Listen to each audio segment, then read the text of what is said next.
Hello Accounting A students. Today we're going to learn about petty cash.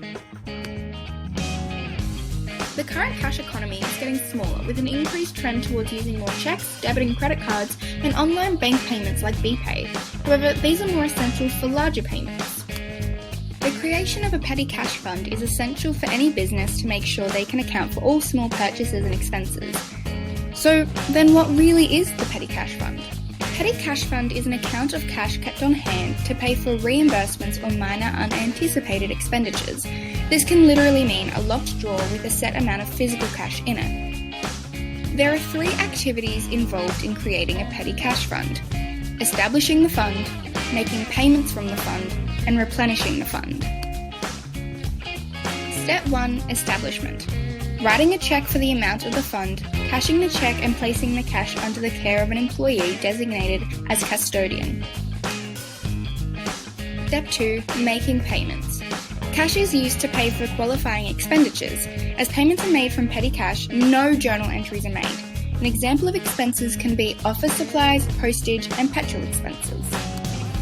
Don't forget, journal entries are recorded only when the fund is replenished. Final step: replenishing the fund. The remaining cash in the fund is then counted and the business cashes a check for the amount that brings the total cash in the fund back to the original balance.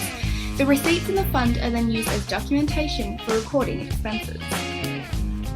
As you can see, there was $15 left in the account. To bring the petty cash balance back to $100, the account requires a reimbursement of $85. Sometimes there is a discrepancy between the cash required for replenishment and the total of receipts. This is normal and can be expected from time to time. In this case, the business opens a temporary account called cash over and short. Cash over and short can have either a debit or credit balance depending on the specific needs of the entry. A debit balance increases expenses and a credit balance decreases expenses. In this example, there is a discrepancy of $2. In the journal entry, you can see that the business has debited the cash over and short account by $2, indicating an increase in expenses. Now the total receipts and the cash replenishment match, and the petty cash balance can go back to its original balance of $100. A word of warning: petty cash can be easy to steal, so separate duties, locate fund in a position only 1 or 2 people know about, and conduct frequent audits. Thank you for listening, and good luck with everything.